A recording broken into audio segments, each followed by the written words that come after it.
It's Ken Harbaugh on the MeidasTouch Network. Last week was one for the record books. I was in Chicago with much of the MeidasTouch team covering the Democratic National Convention, and I gotta tell you, it was every bit as inspiring and joyful as people are saying it was. I truly believe we have the chance to turn the page to build a new kind of politics in America, one based in hope and optimism and, yes, patriotism. I was in Chicago as a creator, which I guess is a term of art for digital content creators like me. I was very nearly the oldest guy in the room. Fred Wellman's got me beat by a couple years, but that actually gave me such great hope. So many of the brightest at this year's Democratic Convention were half my age, not just on stage, but off stage, covering what was going on, activating their own followers, and bearing witness to history being made. I always remind myself that as much as I care about this country, it's the generations behind me that actually have the most at stake. But I think they're up to the generational challenge of helping to fix our politics. One of those generational leaders is David Hogg, who I've had on the show before, but until last week, I'd never actually met in person. We fixed that on day one of the convention and spent quite a bit of time together in the days after. He is such an inspiration. I recorded this interview right before the DNC, and before I knew I'd get to spend time there with David. It's a good one. Here's me and David Hogg. My guest today is David Hogg, a survivor of the Parkland shooting and a leader in the fight to end gun violence. We had him on the show last year to talk about common sense gun reforms and his activism there. And I brought him back today to talk about the Harris-Walz ticket and mobilizing young voters. David, welcome back to Burn the Boats. Thanks for having me, Ken. Always a pleasure to be here. You were pulling for Governor Walz long before most people thought he was the guy, but it turned out to be such an inspired choice. Did you expect this? Did you have any idea how well he would do, not just with Dem voters, but with the broader American public? I think I did. I was in Omaha, Nebraska last year when I met Governor Walz for the first time, and I had only heard about the work he'd done on free and reduced on free school lunches previously. But when I saw him speak at the state Democratic Convention here, I'm actually in Omaha right now, coincidentally, but I was so moved by how he spoke. And more than anything, I think what really inspired me was how he represented what I think, true masculinity looks like, a healthy form of masculinity that isn't predicated on putting other people's down to lift yourself up, on dividing others, on hating others based off of their race, sex, identity, or sexual orientation, but based off of a tolerance of other people and building others up by helping your community. He's been a teacher, he's been a veteran, and he's just a down-to-earth guy. And even though he has the experience as a politician, he doesn't come off as a politician. And I just love the story of him growing up in a town of 400 people in Butte, Nebraska, with a graduating class of 24, where half of them were his classmates, half of his graduating class were his cousins. And I just thought he was a hilarious guy. And I think the two most important things that any leader can have are a sense of authenticity and a sense of humor. And he has both of those. He's just a football coach. And, more than that, he's a dad. And that is really what comes through.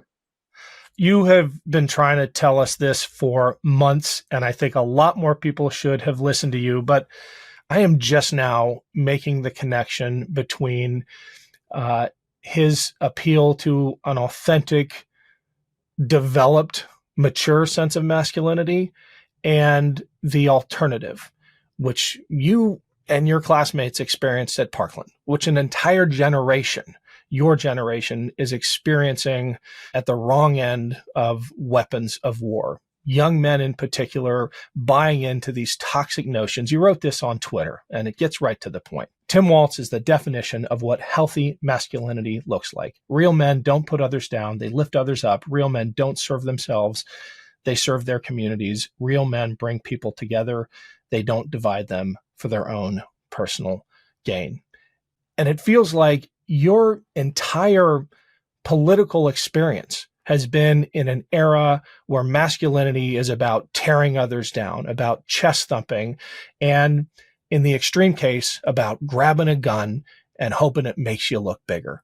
And Tim Walz is the antithesis of that. Yeah, he is.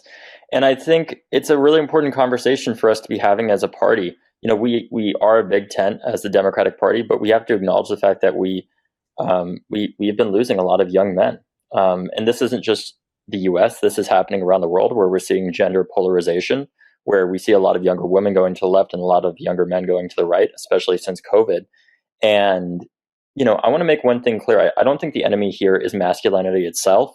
I think the enemy here is the unhealthy version of masculinity that men have been sold for centuries, that tells them that they have to be lone wolves, that they have to put other people down, that they have to hurt other people in order to be a man. And what we're doing here, I think, is talking about what really healthy masculinity looks like. And acknowledging the fact that there are a lot of young men in particular that need help out there. We have a growing suicide problem amongst men in this country. We have a growing loneliness epidemic. And it's not to say that men have to be the center of the conversation always by any means, but I think there is a conversation that does still need to be had. And in the Democratic Party, I think there's a real acknowledgement of that, especially from what we've seen with the White Dudes for Harris call that we had, where we had the original dude on there from The Big Lebowski, one of my favorite movies. And, it's about redefining it in a really healthy way. That doesn't say that you should be ashamed to be a man. That's not what we're saying at all. It's to say, you should we need to acknowledge the harmful past that has happened. That's been often a result of really unhealthy masculinity that's been sold to our society in order to do things, ironically, to make men fit into a mold that's easy to sell. So it's easy to sell things to them. For women, a lot of the time, it's things like makeup and other things like that. But for men, it's guns, it's violence, it's war, it's things like that. And, I'm sure some amount of that is just human nature. But at the same time, we're living in a modern society, and we need to realize, if you're just constantly being sold something over and over and over and over again, and you're being told to act like everybody else, where you're told to be alone, you're told to buy a gun, you're told to do all these other things, that actually in some ways is one of the least manly things that you could do, because you're just conforming to what society wants you to do, right? Instead of being who you are. And I think that takes real bravery a lot of the time, to just be yourself. And it's hard because it doesn't fit necessarily the stereotype of what we think of as a strong man and stuff like that. But it's about being your authentic self in the first place. And in some ways, I think that takes a lot of bravery for people to have, especially men that are not comfortable talking about their feelings, that are not comfortable, being anything outside of the box of what the media is traditionally, considered a men, because we've grown up this whole time, all of our lives, seeing these, different versions of it, but the same example of what it means to be a man. People like James Bond, right, around a gun, people, in war movies, people like that. And, I think that there's a certain place, obviously, for us to be strong, but it's also about caring about other people. And I think we've been taught I think young men have been taken advantage of a lot, especially since COVID, where they've been told that in order for you to be a man, you need to hate somebody else. You need to blame somebody else rather than really acknowledge the work that you have to do yourself, because that's really what it is most of the time. And I think so often it's really hard for people to acknowledge that it's not anybody else's fault, but it's their own. For example, I think a lot of these young men, they go down this right-wing path after they've been rejected by, a young woman that they were interested in, for example, and they just start hating them over and over again, because it's much easier for people to hate somebody else than acknowledge their own personal flaws, or the fact that maybe that just wasn't the person for them, right? Yeah.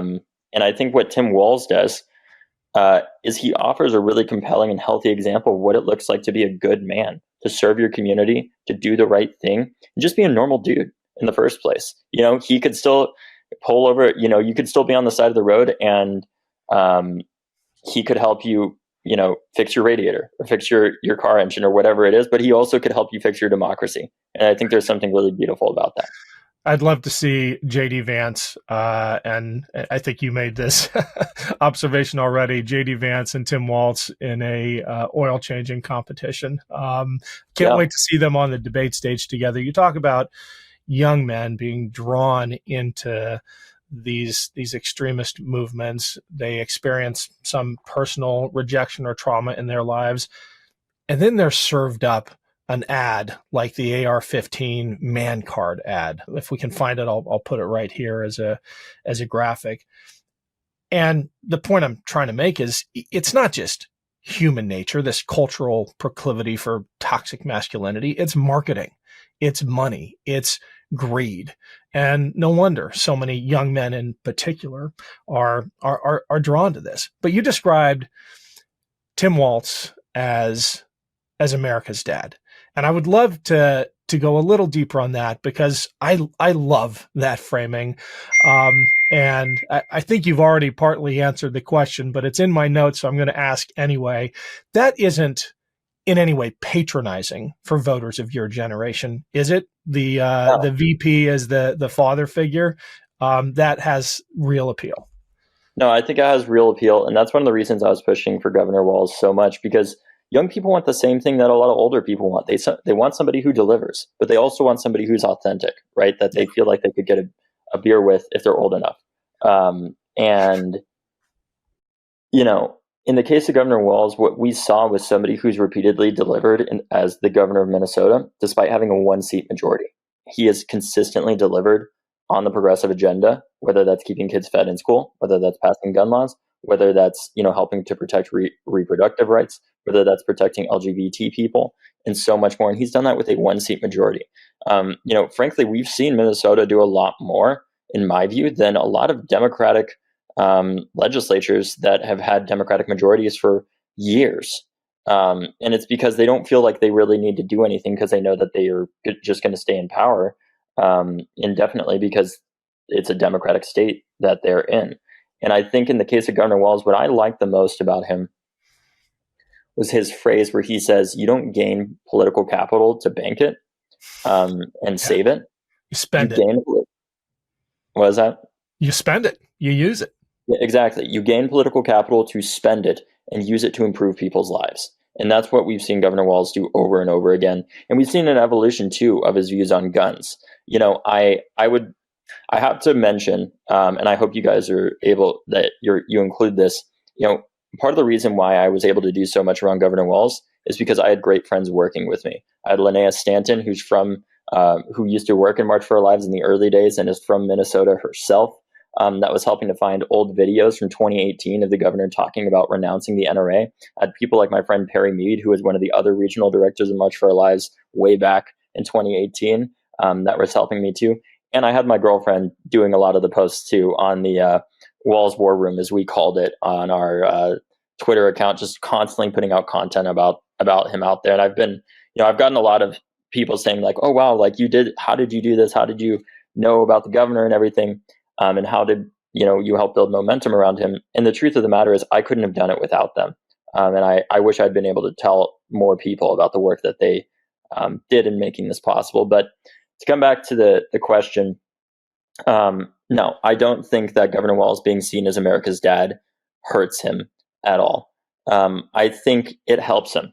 And the reason why is because he represents, I wish I was brilliant enough to have thought about what I'm about to say myself, but I'm not. I forget who it was. It was somebody on Twitter that said this, but they were so right, that Tim Walz is so powerful because he represents, the dad that millions of Americans would have had Fox News and the right-wing spin machine not taken them from them, right? Where they're now buying into all these conspiracy theories and all this other BS. And he represents, again, what healthy masculinity looks like. What it looks like to just be a caring father, to acknowledge like you're not going to be totally in touch at times with, all the latest trends or whatever, but you just lean into it. And to me, that was one of the biggest endorsements that I saw, was how his own relationship with his daughter, Hope. And the reality is that you can't fake a 17-year-old person like Hope was in a lot of those videos. You can't get a teenage girl to fake how she really feels about their parents, right? Because it comes through and it's very obvious. And the fact that she has such a good relationship with her dad was one of the biggest, if not the biggest endorsement in my book to me, because it shows what a good person he is. Yeah. As a father of 2 teenage girls, I can vouch for that. And I want to play this video, the one I'm cutting to, of Tim Walz and Hope at the Minnesota State Fair. Hey, Minnesota, Governor Walz here, out at the State Fair with my daughter, Hope. Every year we as a family do something old and something new. I get to pick something, a classic, the old mill ride, to do that. And then Hope gets to pick something new. I think we're gonna go do the slingshot. Which I don't know what it is, and they're keeping it from me. But then we're gonna go get some food, corn dog. I'm vegetarian. Turkey then. And Turkey's then, meat. Not in Minnesota, turkey special. And we will go do some of those things and report back. Oh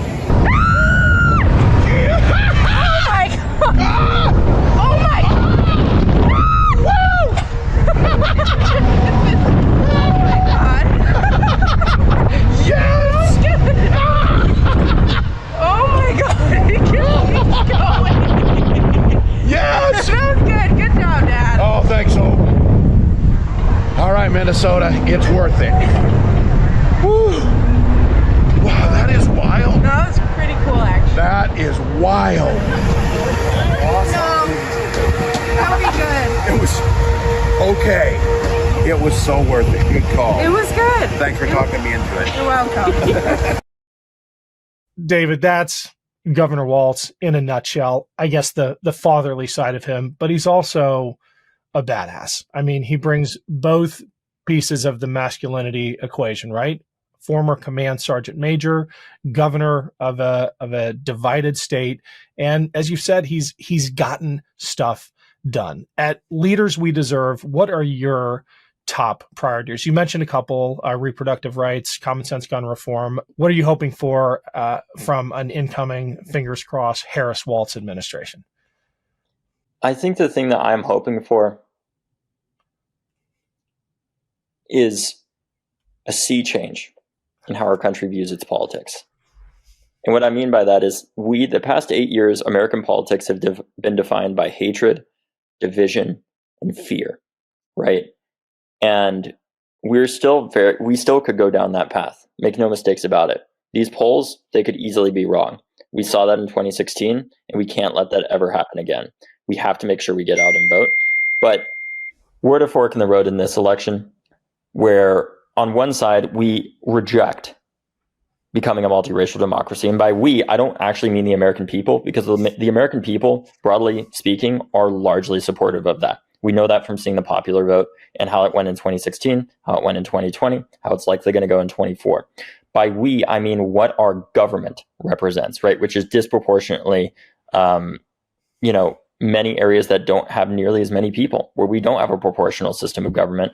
And we may go down a path where we reject, even though the vast majority of people support being a multiracial democracy, because of the way that our government is structured, we may go down a path where we reject being a multiracial democracy. We turn our greatest assets as a country into our greatest weaknesses because of our own hatred and, xenophobia as well. Where personally, I think, the immigrants that come here, that are risking their lives to come to the United States, many of them being young people, being children, even under the age of 10 at times, when they come here and they don't speak any English and they're risking their lives to come here, I think that person in many ways is more American than you or I are, Ken, because they're coming here risking everything. And immigrants are not antithetical to the United States. Immigrants are the United States. Unless you're Native American, you're the product of immigrants in this country, period. Right? This country does not exist without immigrants. And in that fork in the road, we either reject being a multiracial democracy or we embrace it. And we embrace it through embracing a politics of joy, of compassion, and justice, where we acknowledge that while our country has many flaws in its past, that's part of what, Donald Trump goes out there and says, make America great again, over and over and over and over again. And I think we need to acknowledge, who is he really talking about making it great for? Right? Because it hasn't always been great for many people in this country, whether that's Black and brown people, whether that's women or others. But if there's one thing that I realized where I was just working on this election last week across Wisconsin, all across Western Wisconsin, and I'm looking out at all the prairies and the cornfields and the cows and everything. And, I was thinking about that phrase that Trump keeps saying, make America great again. And you know what I realized talking to the blue collar workers that are at the core of these Democratic parties in Pottage County, in, Wisconsin, or whether that's in La Crosse or anywhere else, is that America already is great. We are, right? We are one of the most innovative and powerful countries ever in human history. And in order to keep that going, we cannot embrace a politics of hatred. We cannot embrace a politics of xenophobia and divisiveness. We have to embrace a politics of joy. And I think that's what people are craving, and why I was pushing so hard for Governor Walz is because he represents a politics of joy, a politics of hope, but not a politics of delusion. Hey everyone, it's Ken Harbaugh, and I need to take a quick break here to ask for a favor. When I first started doing this show, I hoped it would catch on, but I didn't really believe we'd get to where we are today. That's because of all of you watching and sharing and supporting what we're trying to do here.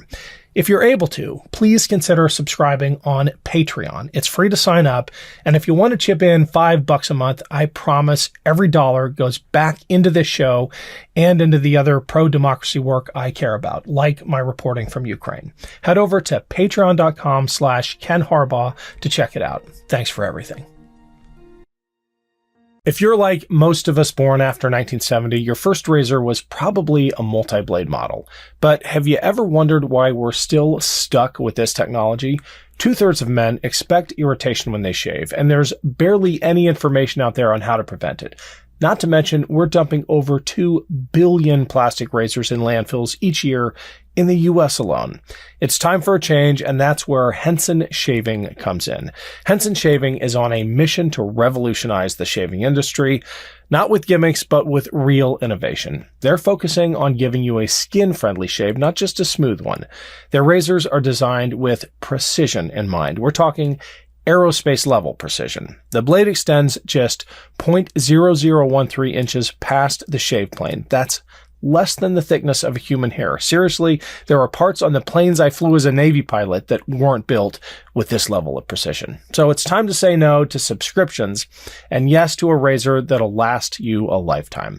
Visit hensonshaving.com/boats to pick the razor for you and use code BOATS, and you'll get 2 years worth of blades free with your razor. Just make sure to add them to your cart.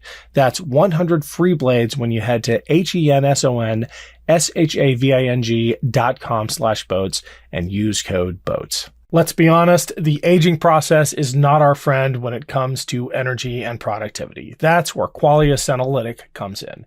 Senolytics are a class of ingredients discovered less than 10 years ago, and they have enormous potential for promoting healthy aging. As we age, everyone accumulates senescent cells in their body. These cells cause symptoms of aging like aches and discomfort, slow workout recoveries, sluggish mental and physical energy associated with that middle-aged feeling. Also known as zombie cells, these cells are old and worn out and not serving a useful function for our health anymore, but they are taking up space and nutrients from our healthy cells. Take Qualia Senolytic just 2 days a month. The formula is non-GMO, vegan, gluten-free, and the ingredients are meant to complement one another, factoring in the combined effect of all ingredients together. It has a 100-day money-back guarantee. New research on aging and longevity, including a clinical study on Qualia Senolytic, shows that senolytic supplementation can play a huge role in enhancing how we age. So give Qualia Senolytic a try. Go to qualialife.com/boats for up to 50% off and use code BOATS at checkout for an additional 15% off. For your convenience, Qualia Senolytic is also available at select GNC locations near you. That's QUALIA life.com/boats for an extra 15% off your purchase. Thanks to Qualia for sponsoring today's episode. And I think that there's a fine line where people they think that hope is a delusion. And I understand that. I've oftentimes not been hopeful in this work, but I realize that the reason why we were able to change things after Parkland is not because we listened to the pundits on CNN or the pollsters or the other people who said it was impossible. The reason we were able to change things after Parkland with Fred Gutenberg, with Manny Oliver, with so many of my classmates is because we had the one thing that so many people didn't, which was the audacity to hope and believe it was possible. And so often in this country, what prevents us from accomplishing so many incredible things isn't whether or not it's actually possible, it's whether or not we believe it's possible. And I think what Governor Walz does, what Kamala Harris does, as a woman who started out in San Francisco as a prosecutor, as the product of immigrants, right? And somebody who started out in a town of 400 in Butte, Nebraska, right? And worked his way up, served his country as a teacher, served his country as a veteran, and now is serving his country in public office. The fact that those two people can come together and serve our country to help move it forward at the highest level of leadership, that's one of the most goddamn American things I've ever seen. And it makes me so fucking proud to be an American, right? Because that is the magic of America. The fact that you can take somebody from a super rural area like Butte, Nebraska, and also somebody from a place as metropolitan as San Francisco, and instead of hating each other, they work together towards a common goal of helping build a better country for everybody. That's the politics of hope that I want to embrace. And it's realistic too, because Governor Walz knows, as he said, that hope is not a plan, right?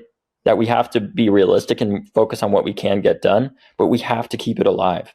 And that's what he does. And that's what I think Kamala Harris does as well. That's the politics that I want to have, is a politics of joy, not a politics of insulting other people, not a politics of making fun of people or, spreading just gross, saying terrible things because of the color of somebody's skin, right? Or because they're a woman. And the beauty of this election, in many ways, not only is maybe not the beauty, but the thing that is hilarious to me is the one thing that Donald Trump needs to do to win is the one thing he can't do, which is stop insulting people and actually focus on the policies and getting things done, because he can't do that. He's too much of a raging narcissist and just a bully to do that. And you know what you need when you have a bully? A teacher. That's great. You use the phrase sea change, hopefully, to describe what might be in store for American politics. Meanwhile, the political pundit class is writing about the honeymoon period, because that's how you used to write about politics. But I think it may ignore, again, fingers crossed, a shifting reality that after the better part of a decade of the most divisive politics we've experienced since the Civil War, certainly since the mid and late 60s, we have a campaign that is built on a different vision for America. And I think Americans are here for it. They are sick and tired of what they've been served by MAGA and Trump and his minions. And if your generation is able to carry the day and we're able to pass the torch, I think it fundamentally changes American politics for decades. Exactly. I'm probably just restating what you said, but are you that hopeful? Like, could we pull off a real sea change in American politics? Things don't just happen on their own, right? Parkland, after Parkland, us changing gun laws, having the largest student protest in American history, having millions of students walk out of their school, millions more march with us, tens of thousands register to vote with us, and more. That doesn't happen on its own.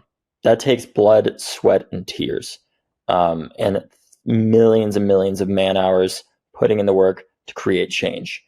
And I don't want people to think that this change is just naturally going to come. It's not. But hope is the first step to creating it, believing that it's possible and seeing that vision for the future of our country. And if there's anything that I've learned from studying history throughout college, it's that great generations are not born. They're made by awful circumstances, because generations step up and meet those circumstances. The generation that defeated the Nazis and the Imperial Japanese, when they were growing up, there was so many awful headlines, as there always is with every generation, saying, oh my God, these kids are reading comic books too much. They're not like the other generations. We're just screwed and nothing's ever going to get better. But then that generation stepped up to the plate and became the greatest generation, right? And I think no matter what challenges a generation faces, it finds its leaders. And I think that's what I'm trying to do with Leaders We Deserve, is we're trying to go out there. And to give you some context, Ken, I started Leaders We Deserve because I worked on Congressman Maxwell Frost's race. I actually hired Maxwell at March for Our Lives when I was a freshman in college from my dorm room. And he was our national organizing director. And a few years later, he told me he wanted to run for Congress. I helped him raise about $400,000 in his first 2 quarters. And he, despite what everybody said, he ended up winning. amazingly, becoming the youngest member of Congress, the first Gen Z person in Congress, and the first of many members of March for Our Lives in Congress. And the hope that he's brought our generation and how down to earth he is just as a normal person, a normal guy, has been amazing, but we need more of him. And that's when I teamed up with his campaign manager, Kevin Latta, to create Leaders We Deserve, because the fact that you need to raise $400,000 to have a chance at running for Congress is insane, but it is the reality that we live in. And if you look back at some of the greatest leaders that we've ever had, what struck me when I was doing this work, when I was looking into whether or not I should create this organization, was I looked at, how old were like most of the most successful presidents that we've had throughout American history? One of the things I looked at when I was starting Leaders We Deserve is like, how true is this? Like, how much does it really matter that we have young people start in politics? And what blew me away was the ages of the most successful presidents that we've had throughout American history. So Abraham Lincoln was 25 when he was first elected to the Illinois State House. FDR was 28 when he was first elected to the New York State Assembly. LBJ was 28 when he was first elected to Congress. And Biden, I know this is hard for many younger viewers to believe, was 29 when he was first elected to the US Senate. And it makes sense, right? If you start when you're young, you gain the relationships, you learn how to play the game, and you know how to get things done, right? You just do, because you gain that experience. And what I wanted to do with Leaders We Deserve was not only to build that future of the Democratic Party in our government, to have really effective leaders that are effective because they start when they're young, because they gain that experience, because they know how to play that game, but also to provide a guardrail, I guess you could say, against what I perceive to be the greatest threat to American democracy, which is not Donald Trump. It's the hopelessness, the apathy that is out there, the loneliness that I think so many are feeling, that is causing people like Donald Trump to become so powerful, because we have created a system, unfortunately, where people have lost faith that their government can do anything right. We've created a self-fulfilling prophecy in this country over the past 40 years since Ronald Reagan that says that government can't ever do anything right. And then we elect people that say that government can't work, that then prove government can't work, and then keep reelecting those same people over and over and over again. They're called Republicans, right? And what I'm trying to do here is elect people that actually can get things done, that can deliver for the people, and help to give them that hope, because we're in a vicious cycle of that cynicism. If we don't believe things are going to get better, we're going to vote. We're not going to vote as much. We're going to have worse leaders, and then those worse leaders are going to do worse things, which then make us believe that things won't get better. And it just goes and goes and goes until it guts the middle class. It destroys unions, and it benefits only the 1%, really. And what I'm trying to do here is massively invest in 20 to 30 of the best young people I can find this election cycle in state legislatures and Congress, but mainly state legislatures, to invest in them so heavily that our generation doesn't lose hope, doesn't lose that faith, because they see people there that are fighting for them, that understand what it's like to go through a school shooter drill, right? That understand what it's like to fear not knowing whether or not you're going to survive math class today or die from climate change tomorrow, right? And bring them into office to fight for that change. And we've already seen incredible results. Our first candidate, Nadarius Clark, who was our first elected candidate, Nadarius Clark, secured a 1-seat majority for Democrats in the Virginia state legislature as the candidate who was running in the most competitive race in Virginia. He won by 800 votes. We gave him $100,000. We worked with him on a day-to-day basis on messaging, comms, everything like that. And I went down there and knocked doors for him, did his largest phone bank and everything. And because of those 800 voters that voted him into office, I got to see him as the head of the Firearms and Public Safety Committee. Republicans brought up a bill to arm teachers, and I got to see him kill that bill on the spot because of the 1-seat majority that Democrats secured in that legislature. But what was really remarkable, far more than that, Ken, was the bipartisanship that he was able to bring to the legislature around gun violence. Nadarius introduced a bill to offer tax credits for gun safes and gun locks to gun owners. And in this committee hearing, he says, all right, if you agree with this, stand up, because this is the last bill and we're all about to leave. If you don't agree with it, stay seated, so that we don't need to have a whole hearing about this, because he assumed it was going to get a lot of white support. Everybody in the room stands up. The NRA, even the people that are more extreme than the NRA, myself, everybody stands up. It passes through the House, it passes through the Senate, and it gets signed into law by the Republican governor. And even though that's not as big as I would like, that's a hell of a lot better than doing nothing, because we know most school shooters get their guns from their parents' household. We know that we have a growing problem with youth suicide. So we are getting action despite so many people believing that it's not possible, even with a Republican governor. And that was only possible because of the one seat that Nadarius secured. And that's what we're doing right now in this election. We're working in a lot of swing states, in swing districts, to help elect young people and give young people other young people to vote for. And the way that we do that is we massively fund their campaigns. We do, we contribute to their campaigns. We do polling of the campaigns. We advise them on a day-to-day basis on how are they doing messaging. If they need, help with their campaign manager, if they need help with anything, we're there to support them. And I show up in their districts to help turn out voters for them. And we've already seen the results. We're on track right now to elect the youngest person ever in Georgia state history. His name is Bryce Berry. He's 22 years old, 7th grade algebra teacher. We're on track. We just elected the youngest person to the Texas State Senate. Her name is Molly Cook. We spent $300,000 on that race. I went and knocked a ton of doors for her in the Houston heat, and she won by just 62 votes, becoming the youngest member of the Texas State Senate, and just won her primary again, so she'll be there for the next 4 years.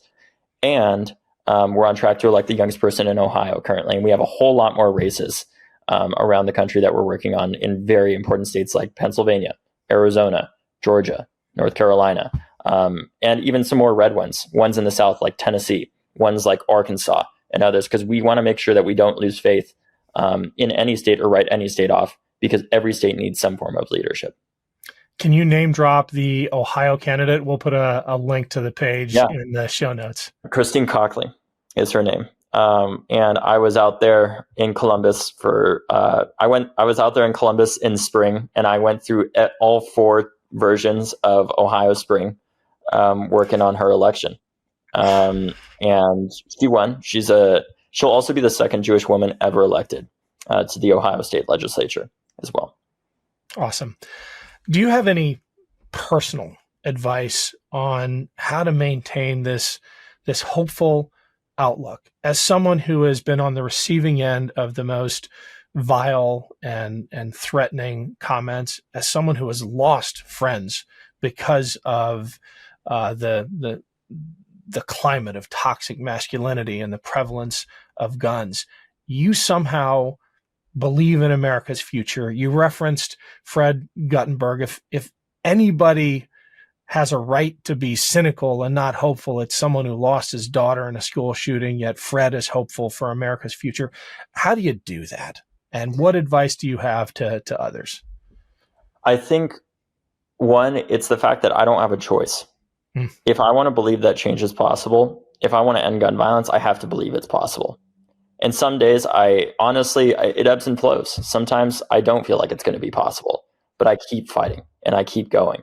And it's because I'm not just doing this because it's not a matter of whether or not people say it's possible. It's a matter of making it possible, right? Because I think hope is not something where it's just like, like if we just do nothing and we sit around and wait, like it's going to change. It's what hope for me means is that it doesn't matter what other people say is possible. I'm going to fucking make it possible, because we have to, right? Every other country has addressed this issue. There's no reason why our country can't be the same. And honestly, what's helped me the most, obviously, besides my incredible friends, my incredible girlfriend, my family, my sister, and so many great mentors, is talking to the people that hate me the most. That has been a lot of it. And what I mean by that is I do that in person sometimes. When I was in college, I got so tired of, obviously college is a big bubble. It's a big liberal bubble. And I'm really appreciative. I like being around people, obviously, that agree with me, but I know that they don't need to have their minds changed, right? The job of an activist isn't to be comfortable. It's to force yourself to do uncomfortable things to make the impossible possible, right? And as a result, what I did in college is I joined the shooting club because I grew up shooting guns. My dad's a veteran and a former FBI agent. I first shot guns when I was in 4th grade. And I wanted to go and talk to the people who were the most likely to disagree with me. And one day I was in a shooting competition, and it was against, what was it? It was against Yale, MIT, the Coast Guard Academy, the Naval Academy, and West Point, and a few other schools. Thankfully, we had our asses kicked. I'd be very concerned if we didn't. West Point was amazing to watch in skeet and trap shooting. It was it was mesmerizing because they don't miss. And Good. You know, I'm in the middle of this competition, and the head of this club comes over to me, and the coach from our team, who didn't coach us very much because it's just like it's like an intramural kind of thing, very casual. And he comes over to me, and he's like, this guy's like 6'3". He's like a walking refrigerator. And he's like, "What's your name?" And mind you, I have a 12 gauge shotgun cracked over my shoulder. And I say, David. And I look at his phone, and he's holding up my Wikipedia page on his phone. And he says, "David, what?" And I'm like, "David Hogg." And then he's like, "Oh, look, what are you doing here? Aren't you here to take everybody's guns? Aren't you some big anti-gun guy and all this other stuff?" And I'm like, I'm here for the shooting competition. And also, you know, I got kind of defensive because he was like so angry, and I thought I was about to be kicked out. And I was like, fuck, I'm halfway through this competition, and I want to make sure I get through it. And I said to him, "Look, part of the reason I'm here right now is because I think you probably assume some things about me that are not entirely accurate. And I think I probably, maybe even I, assume some things about you that are not entirely accurate. And frankly, I know that neither of us want school shootings to continue or gun violence to continue. But what's not going to change that is just debating it or not talking to each other. So I'm here, one, for the shooting competition, because I like shooting stuff and watching clay pigeons blow up in the air. It's fun. But two, I'm here to have conversations with people like you. Now, I know that you probably don't agree with banning guns like the AR-15, for example, but you probably do support more mental health funding for the 2/3 of gun deaths that are suicides, right? And they're like, well, yeah, of course. I said, well, great, awesome. Then we agree on that. Now, we can either continue to try to debate this, as has been done for the past 30 years, or you can help me become a better shot. Which do you want to do? And then we went over, and I blew, I don't even know how many of the clay pigeons I blew, but I basically nailed all of them. And, it was in part because of the advice that they gave me and everything. And when you're giving somebody that you think is super anti-gun advice on how to shoot a 12 gauge shotgun to blow up a clay pigeon, and they're nailing every one of them, it's kind of hard to fear them and say that they're here to take away your guns, especially when you're the size of, you're a walking refrigerator, and I'm two-dimensional. So those conversations have given me a lot of hope, because I don't see the people that say awful things to me online so much as people that hate me anymore, as much as I see them as people that I haven't had a chance to talk to yet. And I think that there's a real chance to make progress on this issue in a authentic, real way by having conversations with just normal people about it, because we really aren't nearly as divided as I think we believe we are. I know we aren't as divided on this as we believe we are. Part of it comes down to the way that the media has framed this issue, where they say you can only talk about, Republicans are only going to talk about why somebody pulls the trigger to kill somebody else, and Democrats are only going to talk about how they got the gun. And the truth of the matter is, we need to talk about both, but we need to be careful. It doesn't mean that we should be using mental illness as a scapegoat when the shooter in El Paso, Texas, for example, is a self-declared white supremacist that went into that Walmart to go and murder Mexican Americans because of the color of their skin and their nationality or their ancestry, right? Hatred is not a mental illness. But we can acknowledge that while also acknowledging that we need to address the 2/3 of gun deaths that are suicides. We need to address the mental health crisis that men are going through in this country. And we need to fund those programs and do everything we can to have a full conversation about this. Because as much as I care about preventing what happened in Parkland from ever happening again, I don't want what happens every single day in America to happen ever again, including gun suicides. And I know that we can make progress on that. And in order to do that, it's just going to take having a real conversation with people. And that's part of the reason why I'm so excited about Governor Walz, is because he's ran so many times. His district in 2016, his congressional district, voted 15 points for Trump, but he still won. And it's because he knows how to talk to people and have a real conversation with them, right? And that is what we need more of in our government, is people that can have those tough conversations and realize a lot of the time they aren't tough. People just don't feel heard. and they feel disrespected and condescended and talked down to. I'm not here to do that. I'm here to have a conversation, and I'm here to figure out what we can do to make progress on this. And that's why I'm really excited about this ticket, because I know Governor Walz, he knows that the people that support Trump, we all have people in our families, most of us do, that have supported Trump, distant relatives, other people like that. We know that they're not terrible people, right? We know that they want a lot of the same things that we want. But I think for too long, it's been hard for us as a party to separate the leader from his followers. And I think when we say anything about Trump and say like that's automatically applicable to everybody that supports him, of course, I think that there's a lot of awful things. But the truth of the matter is, if just calling people names and things like that was going to end this, if it was going to change this conversation, I wouldn't be talking to you right now, right? And I think what Governor Walz has done is really done an excellent job of being able to meet people where they're at and have a real conversation about, we have some differences in values. Some people may not want kids to be fed in school because they think that that's government overreach. But in our case, we just think that's good government, right? That helps middle class, working class people and everybody, because then you don't have to freak out about packing your kids' lunch to school, which is super annoying for most parents because they're trying to do 2 or 3 jobs at the same time, right? And that's what brings me hope. It's just that I think you can have a real conversation with people, and that's what we need more of in this country, is to, acknowledge that we have differences, but figure out what we can agree on and work on that. Because there are real people suffering in the meantime. Like we saw with the PACT Act, when that was sunk super in such a petty way because of Republican spite, even though it's to support our veterans. And some of the best people I've met in the past 6 years were people I met outside of the US Senate that were protesting after the Republicans sunk that bill and did get it successfully passed. And now that bill is helping my dad because he has early onset Parkinson's disease, very likely potentially because of jet fuel exposure as a helicopter pilot in the Navy.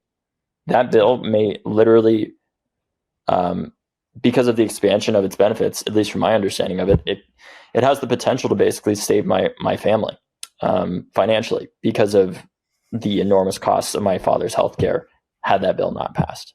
Yeah. Well, if memory serves, David, you actually were part of the Firewatch, that group of veterans outside the Senate. Thank you. Of course. Sorry. Thank you. I feel like we can be allies to each other in many ways. I never imagined I'd be, talking to a 20-something-year-old who had our backs as veterans and helped get that over the line. Thank you so much. Thanks for bringing the real conversation to burn the boats. Let's do this more often. Sounds good. Thanks, Ken. Love this video? Make sure you stay up to date on the latest breaking news and all things Meidas by signing up to the MeidasTouch newsletter at MeidasTouch.com/newsletter.